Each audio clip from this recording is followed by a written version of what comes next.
Good morning, good afternoon, or good evening. This is Pamela, and you are watching Pam Entertainment TV, where we review movies, television series, and incidents in pop culture to see how those incidents may or may not affect our daily lives.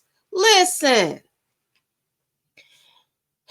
as I continue to go down this rabbit hole, because I'm over on TikTok, and I guess because I have looked up a lot of different TikToks in regards to Blake Lively, I'm starting to see more and more information come across my feed. And so I came across this is a young lady that I have been following, and she made a video in regards to Blake Lively. So let me share my screen and let me see if I can make her bigger for a little bit. Here we go. So let me make sure I credit her. Ebony Brown style. She is she's going to give you her credentials, but she's a stylist, and she has worked on movie sets and uh music video sets doing wardrobe. So I'm going to let her most definitely explain to you what she came across in regards to this video. Let me do her like this. Yes. All right, one moment. And again, make sure you like, comment, and subscribe, and share this video if you care. One moment.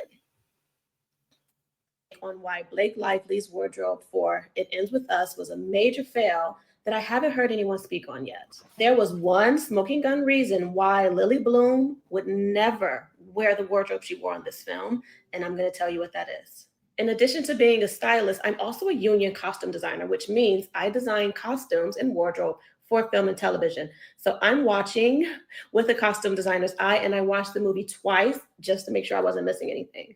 First, let's start with the obvious. The wardrobe was ugly. That's just call the thing a thing. The wardrobe was really ugly, and it was said that she would not work with the wardrobe designer. She would not wear the things that the wardrobe designer had selected for her. So everything Blake Lively wore was from her own closet, Gigi Hadid's closet, and Ryan Reynolds' closet. But let's dissect what she's wearing here. This god-awful Valentino tote that she carried everywhere with all. Now that's interesting. So she was pulling clothes because you remember in Justin Baldoni's complaint, he stated that the wardrobe that was there, she did not want to work with that. They had to bring the wardrobe to her house. She rejected the wardrobe that they had. I did not realize it was the way I read that complaint. It was that they purchased stuff. So she was using stuff from her own wardrobe, from her friend Gigi Hadid's wardrobe, and from Ryan Reynolds' wardrobe. Okay. So let's continue. Let's see what the Ebony Brown style has to say in regards to this. And if you're on TikTok, y'all make sure y'all give her a follow. All of the branding everywhere. A person who owns a floral shop wouldn't wear that. Also, take note of the Chloe boots. When Lily Bloom was in high school, her first love was a boy who was homeless at the time. Now, you may be wondering why it's important that I pointed out that she fell in love with a homeless boy. Well, it's because anyone who could fall in love with a homeless person in overlooked circumstances is empathetic, deeply caring, and a nurturing person who's very generous to others. That person is not materialistic. A person who's wearing the crystal mesh Saint Laurent boots is materialistic because they want everyone to see and notice they have on very expensive boots. Now, did y'all hear that? Because this is the one thing, the reason why I wanted to show this video to you all, because she is a professional. So as a professional, you hear how she's speaking.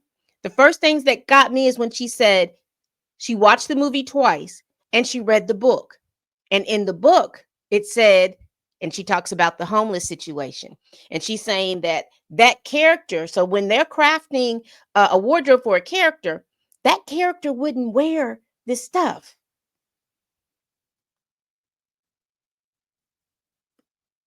The character wouldn't wear it. Right?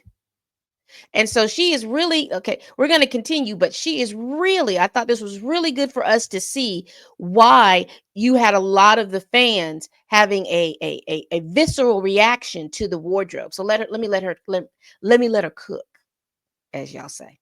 Lee also wore these Christian Louboutins in a scene, and they had a close-up of the shoe. That is a very materialistic person. There's no way Justin Baldoni had this in the scene. There's no way that he had a cut to where they zoomed in on her shoes. I don't believe that for 1 second. This was the Blake Lively cut to show that heel. That's a very materialistic person. That's not the same person who would fall in love with a homeless boy. I don't know whether or not Blake Lively.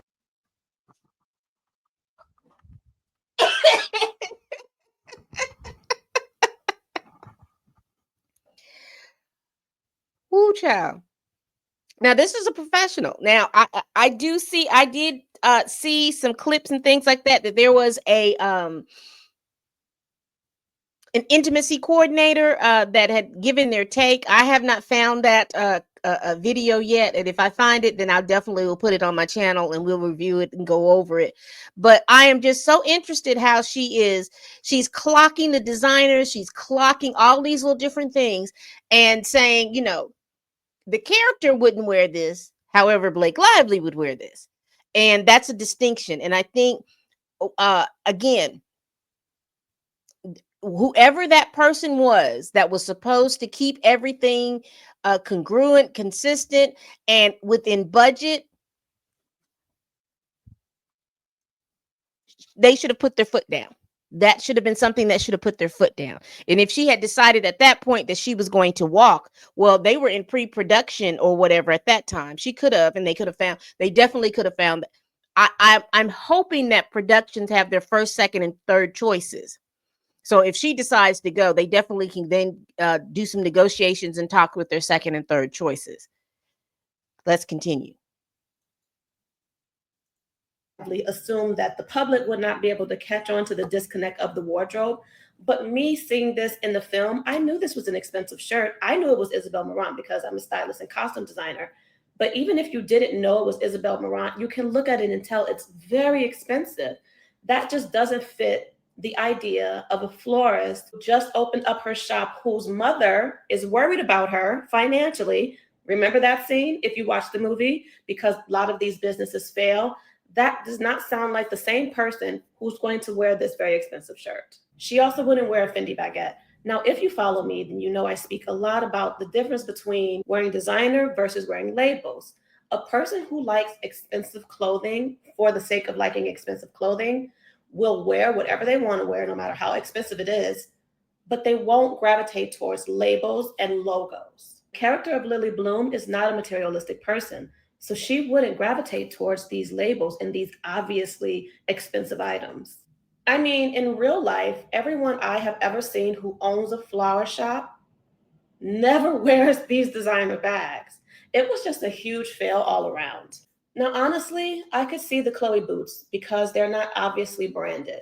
I could see that, possibly. But a woman who owns a floral shop, who just got into this business, who's so empathetic to the point where she fell in love with a homeless boy when she was in high school, is not wearing a $930 Bodie shirt. There's no way. She doesn't even wear Bodie. She doesn't even know what Bodie is. Like, let's just be real.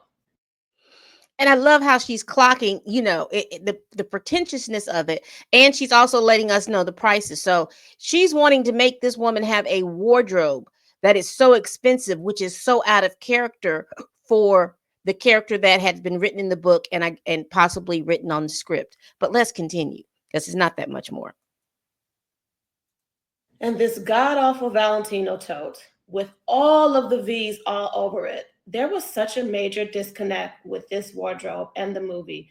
And apparently, in the book, Lily Bloom did wear some designer items, but they were mostly vintage and thrifted. These Christian Louboutin heels are 1000% not vintage or thrifted. Neither are these Saint Laurent boots. When I saw these Saint Laurent boots show up on the screen, I immediately clocked out because I was like, this is a fail. I don't know who dressed her this way. This makes no sense for this character. So when I found out she did it herself because she didn't want to work with the costume designer, it all made sense. And I don't know what's worse, the fact that the wardrobe did not match the character or the fact that she looks just a hot ass mess. What are your thoughts? Let's have a conversation. I have a